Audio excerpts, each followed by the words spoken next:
5 asset types the wealthy are quietly buying.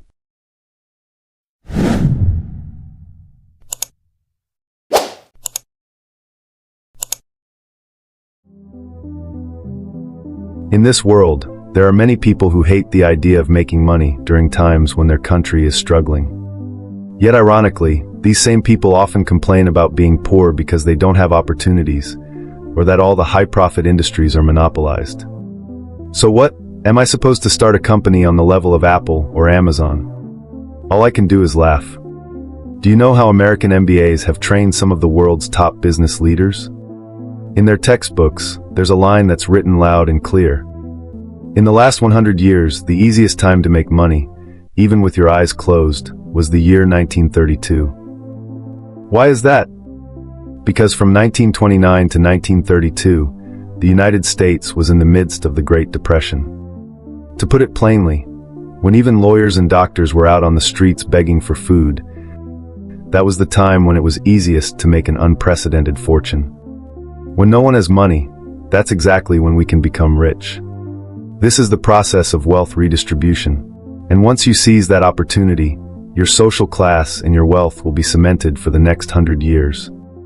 That's also why people say, wealth rarely lasts beyond 3 generations.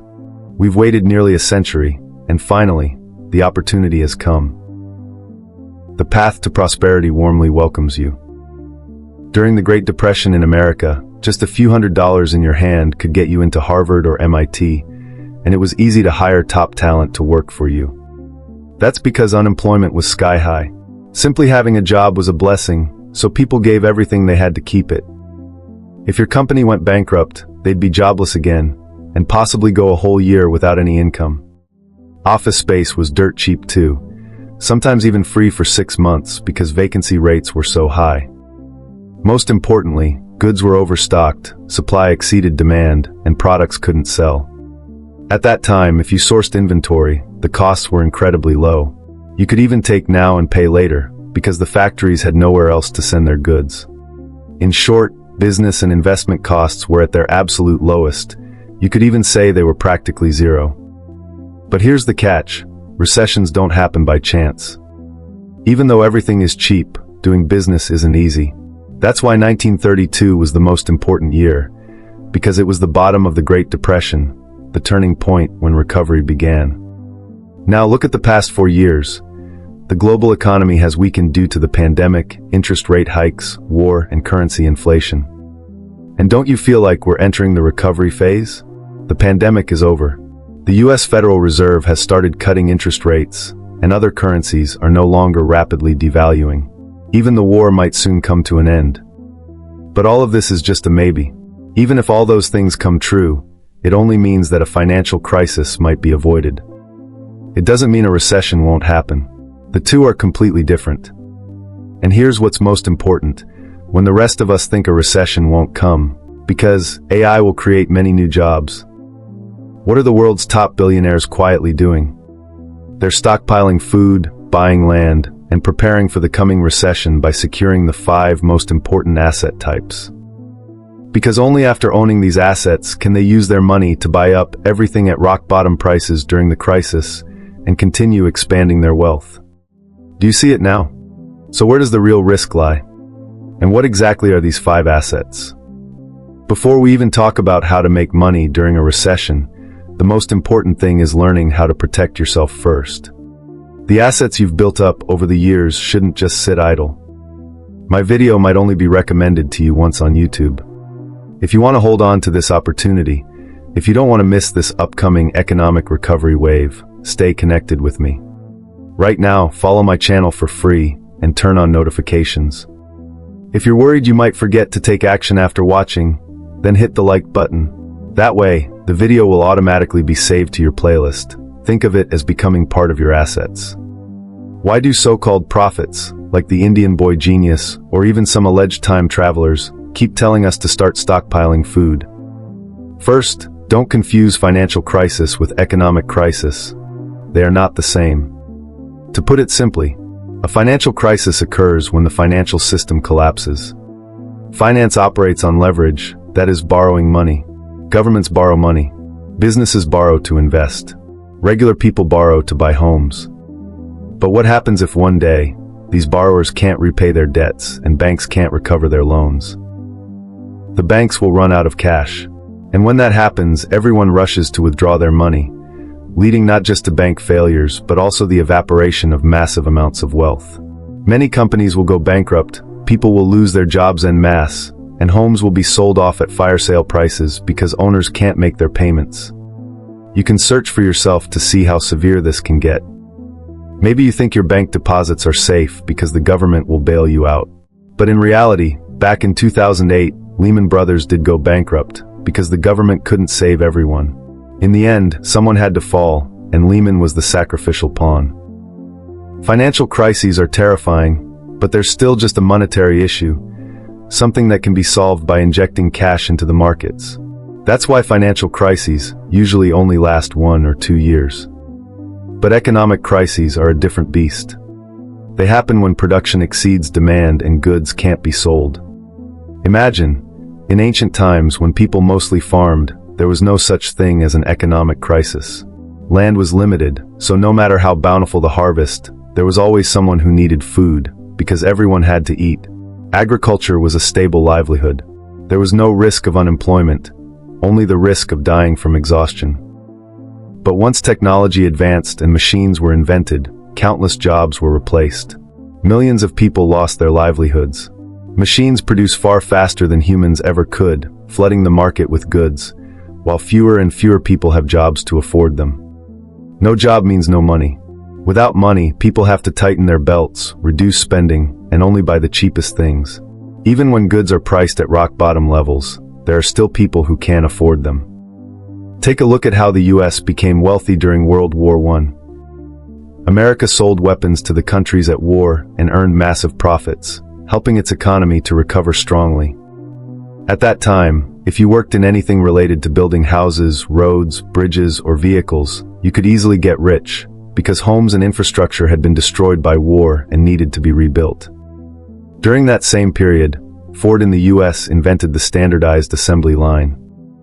Previously, to manufacture a car, you had to hire a skilled worker who understood the entire process. They had to manually construct the chassis, install the headlights, steering wheel, tires, etc., so it could take a whole month to build a single car. 10 such workers could only make 10 cars a month. But Ford changed the game. He broke down the car manufacturing process into small, specialized tasks. Each worker only needed to focus on doing one part well. For example, 100 people only built chassis. 100 people focused solely on making tires. Once all the parts were complete, they were assembled into a finished car. This was the birth of the assembly line. Thanks to this, many people found employment. If car manufacturing used to require a small number of skilled laborers, now anyone could join. They didn't need to know everything about cars, just how to stand in front of a machine and do one specific task. If your job was to heat iron, then just heat the iron. If it was to forge steel, then only forge steel. You only needed to perform one small step in the car production process, without having to assemble the entire car yourself. This method not only lowered costs, but also increased productivity. While other countries could only produce 100 cars with 100 workers, who were hard to recruit due to the need for high skill, America could produce up to 1,000 cars with the same workforce. Moreover, they could easily scale up, hiring 1,000, 10,000, or even 100,000 workers to engage in mass production. Not just the auto industry, many other industries in America also adopted the assembly line model, making US goods both cheaper and faster to produce. In other countries, people might have to wait years to buy a car, but in America, it only took about a month. This led many people to abandon traditional trades to become factory workers. But then problems began to arise. When I invent a method to increase production from 100 cars per month to 10,000, but there are only 1,000 people in the market who both want and can afford a car, then even if I make 10,000 cars, 9,000 of them remain unsold. This is what we call overproduction. Because goods were being produced too quickly and in excess, when sales couldn't keep up, factories started to go bankrupt like dominoes, leading to millions of workers losing their jobs. Only then did people realize, when unemployed, they didn't know how to do anything else. In the factory, they had only been taught to forge steel or tighten bolts. In the past, being jobless still meant you had a trade. But now, they were no different from lifeless machines. And America plunged into the worst economic depression in its history. Streets were filled with the poor trading goods just to survive. At that time, the US government still believed in laissez-faire capitalism, thinking it didn't need to intervene because the market would self-adjust. This idea had once worked in agriculture. When crops were abundant, prices naturally dropped, helping consumption. But in an industrial crisis, it was different. People already had cars, no one needed another. Even if car companies sold at a loss, no one was buying. As a result, countless factories couldn't survive and shut down one after another. Unemployment spread like wildfire. Even those with money clung to it tightly, afraid to spend. Do you notice how this same pattern is repeating today? Many countries are seeing a steep drop in real estate prices. In China, housing is becoming more affordable, yet people still can't buy, or even if they can, they're too afraid to. Instead, more people are turning to renting. The car market is experiencing the same trend. Fewer people are buying. Luxury car brands around the world are slashing prices. The used car market has stalled. Many dealerships bought up old cars but couldn't sell them for months, taking huge losses. On the other hand, more people are rushing to buy gold and silver. They have money, but don't want to spend, they just want to hold on to it. More importantly, fewer and fewer people want to have children. The issue of an aging population is becoming extremely serious. In this situation, doing business is increasingly difficult. Even the world's largest corporations are conducting mass layoffs. Meanwhile, medical and education costs are rising rapidly, and inflation continues to climb. What's strange is that since the beginning of 2024, US stocks, gold, and even Bitcoin have all experienced sharp price increases. Why? Because right before an economy enters a recession, or even a depression, these asset prices tend to spike. Especially US equities. The profits from these spikes become the capital that allows you to catch the bottom when the crisis hits. For us, you don't need to learn how to analyze the news, financial statements, or complex macroeconomic indicators. The principle of investing is actually very simple. The more you study, the more confused you get. You just need to know this, by when prices are trending strongly upward and the risk is lowest. Also, know how to cut your losses quickly if things go the wrong way. Most importantly, find a mentor who truly has experience and real results. And then, when no one wanted to spend money anymore, one person appeared and changed the entire game: John Maynard Keynes. I spent 3 years in university studying him. Keynes told the US president at the time, if the people don't want to spend money and are just hoarding cash, then the government must intervene. The government could issue bonds to borrow money from the people, and then use that money to spend on their behalf, investing in public works, landmarks, infrastructure, or rescuing businesses on the verge of collapse. This was the medicine that helped America escape the Great Depression. And because the president at the time dared to follow his advice, America recovered. The government continuously borrowed money to invest in the economy, hiring masses of workers to plant trees for flood control, build roads, housing, airports, hospitals, schools. That was the easiest time to make money in 1932. Back then, if you were willing to run a business, you could make money doing just about anything. If you didn't know what to do, the government would show you. They even handed out projects to you and paid you in advance, because the crisis had just ended. Hiring labor and office space became incredibly cheap. Some places were even free. This policy was basically the government handing out money to the people. America borrowed money from the entire population, then transferred it to those willing to start businesses. These entrepreneurs went on to hire others, creating jobs. As a result, the unemployment rate was immediately cut in half, GDP doubled, and crime and riots decreased significantly, because everyone had work and no longer feared the future. People were no longer scared and began spending again. Those who dared to start businesses during that time became today's top billionaires. That new president was none other than Franklin D. Roosevelt, who later became the most beloved president in US history. One of the most important things he did was shift the risk of the Great Depression onto other countries. As soon as he took office, he immediately abolished the gold standard. Previously, the U.S. Treasury had to hold gold to back every dollar in circulation. People could take their dollars to the Treasury and exchange them for gold. But Roosevelt completely eliminated that policy. From then on, U.S. dollars could no longer be converted into gold. This meant America could print as much money as it wanted. Thanks to this, whenever the U.S. economy encounters problems, the government can print money, lend it to itself, and spend it to resolve issues. Meanwhile, other countries still need U.S. dollars to buy oil, gold, and conduct international transactions. As a result, they are forced to borrow dollars from the U.S. to do business. This is what officially made the dollar the dominant global currency, and the U.S. the only superpower recognized by the world. Unlike the United Kingdom, which once invaded territories and expanded colonies through military force, the U.S. does not need guns and warfare. That method is expensive, exhausting, and outdated. Instead, the U.S. uses capital to restructure the global economy, redistribute benefits, and make the entire world dependent on it. This is financial colonialism, a form of invasion and exploitation without weapons. So how does this mechanism work? First, the U.S. established the Federal Reserve, Fed, turning it into the world's financial center. They continuously print money and flood the world with dollars, while other countries take on the role of production. Europe handles invention and technological innovation. Africa and the Middle East supply natural resources. Southeast Asia becomes the manufacturing hub producing goods.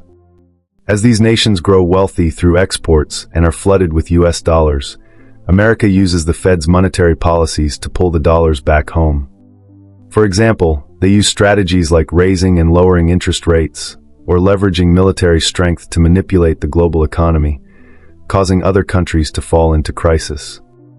When these economies collapse, the U.S. uses its now appreciated dollars to buy devalued assets abroad.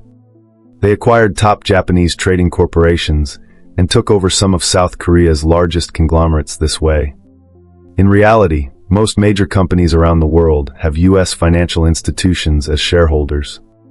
So even as other countries work day and night, run factories, exploit resources, and make money, in the end, they are enriching American capitalists. This is how the U.S. offloaded the risk of the Great Depression onto the rest of the world. The entire globe is gradually being affected, which is why I've said that a new Great Depression could happen again 100 years later. At present, you can easily see that many countries are facing problems with aging populations. Take Japan, for instance. More and more people don't want to have children, or even fall in love. In South Korea, many have adopted the lying flat lifestyle. Surviving is enough. Why bother earning money when you can't afford a house or a car? Even if you could buy them, it would be on debt, and once you borrow, aren't you just a slave to U.S. financial conglomerates, working endlessly to repay them? You can clearly see that in many countries, such as China, buildings are being constructed but nobody is buying. In Germany, countless cars are being produced, but no one is buying either. In the past, only the wealthy could afford certain cars. But now, entry-level models like the A-Class are everywhere. Just the other day, I saw an A250 drive past and couldn't help but chuckle. It shows that the global economy is stagnating. Overproduction is becoming apparent. The U.S. once had an absolute advantage thanks to the dollar, because the world needed it to buy oil. But now, global industry has developed to a saturation point. The demand for oil has stabilized, even declining. Moreover, oil no longer has to be purchased in dollars. So now, the U.S. is like a mouse running on a spinning wheel, unable to stop. They are forced to create a new technological revolution, so the world continues to use the U.S. dollar to buy their technology. Just look at the internet revolution. It wiped out countless traditional industries, and the U.S. was the one who initiated it.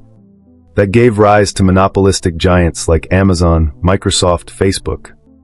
Other countries, if they don't want to fall behind or be looked down upon, must pay tuition to the U.S. to learn new technologies. But now the whole world has already learned what there is to learn. Who doesn't know how to use the internet? Who doesn't watch YouTube? That's why the U.S. must now push for a new tech revolution, and that is artificial intelligence, AI. This technology must far surpass the rest of the world, so that other nations are forced to come to the US to learn and pay in dollars. As soon as the concept of AI emerged, all AI-related stocks exploded. Take Nvidia, for instance. Making money is, of course, exciting. But the more you make, the more cautious you should be, because this situation is increasingly reminiscent of the dot-com bubble. Remember those years? As long as a company was related to new technology, its stock would skyrocket irrationally. It's the same today. Anything linked to AI sees its stock soar beyond comprehension. But has AI truly been fully implemented in reality yet? Has the AI era truly arrived? Look back at NFTs, once the hottest trend, but now no one talks about them. So I believe AI will definitely have practical applications in the future. But for now, it's still just a lofty concept. So is all this capital pouring in now too soon? Is this really part of a well-prepared plan?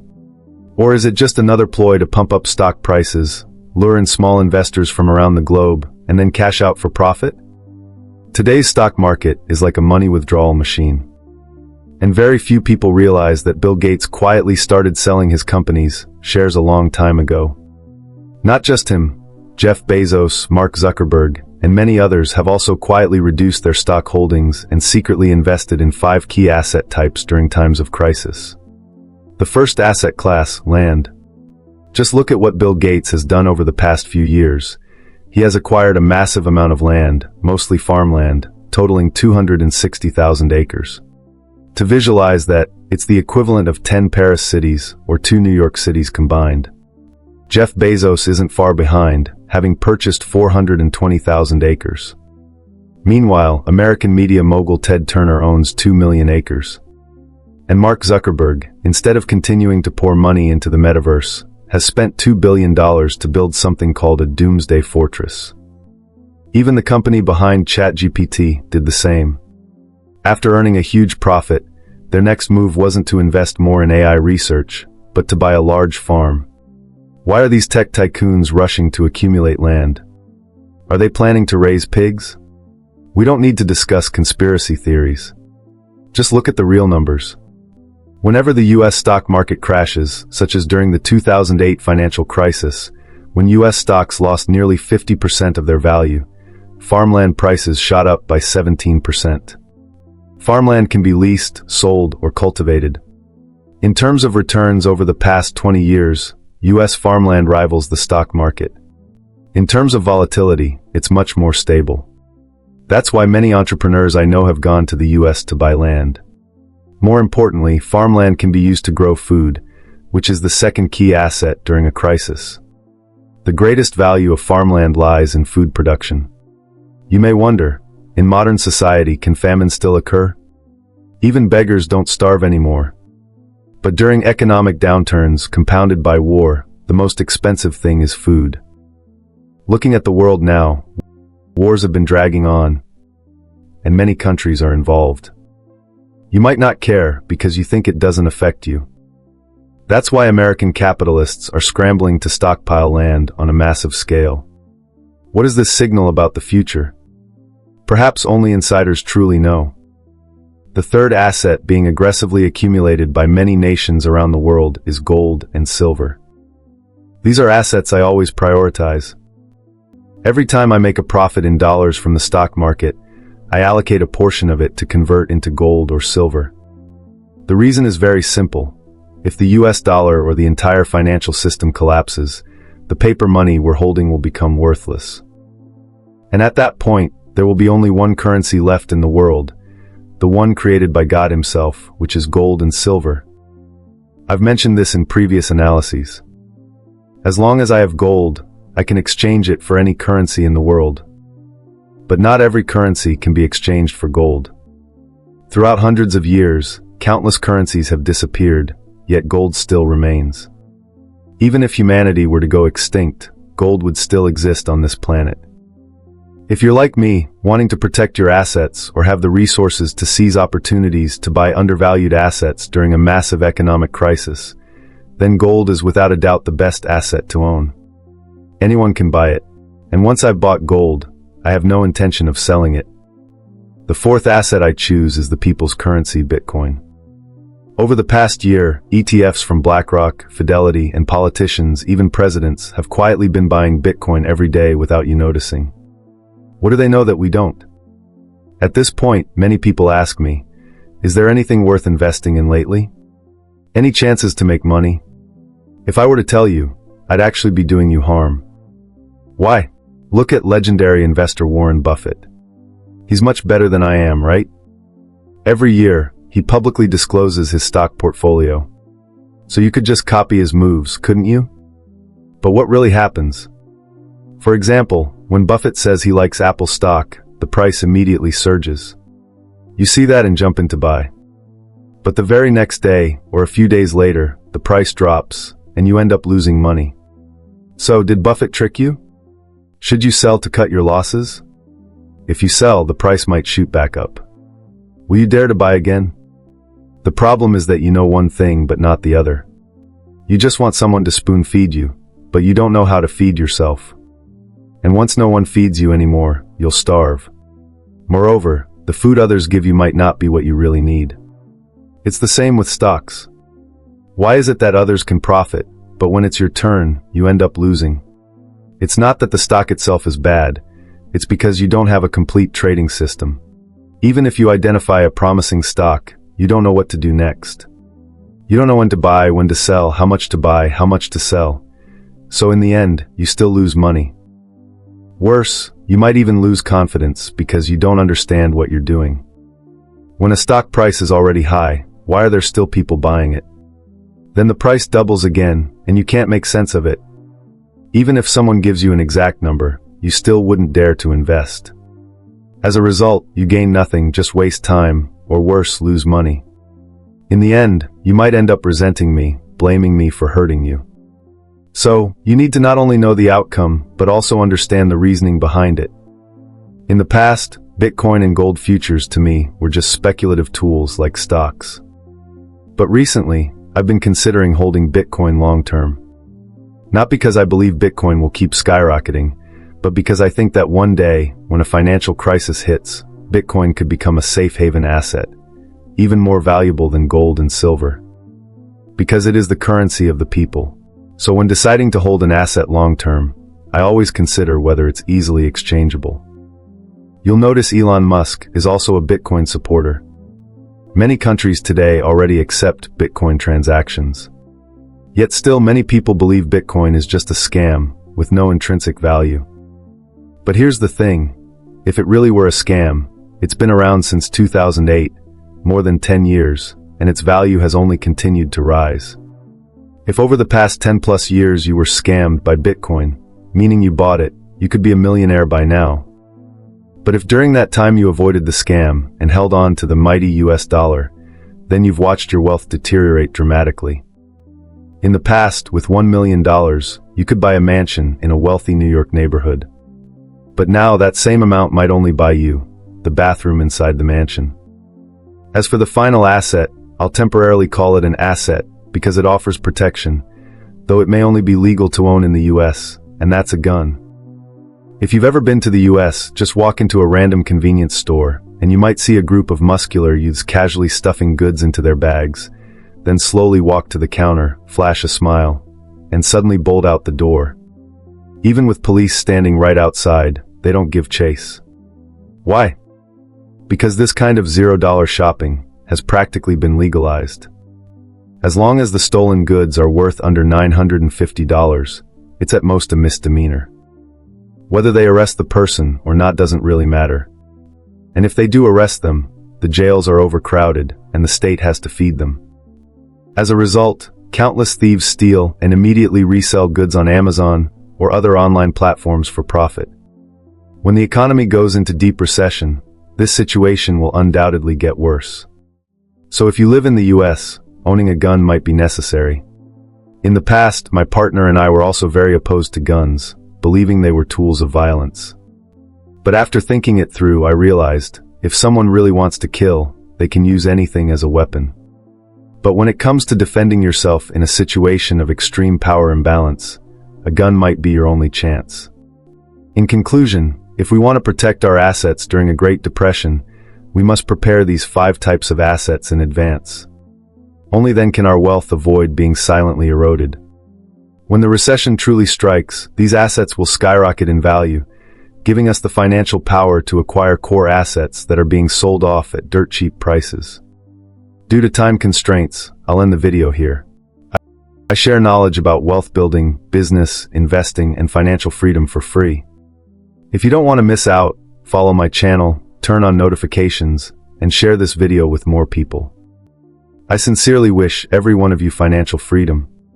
If you find even 1 or 2 useful ideas in what I've shared that help you improve your life, then I'm already content.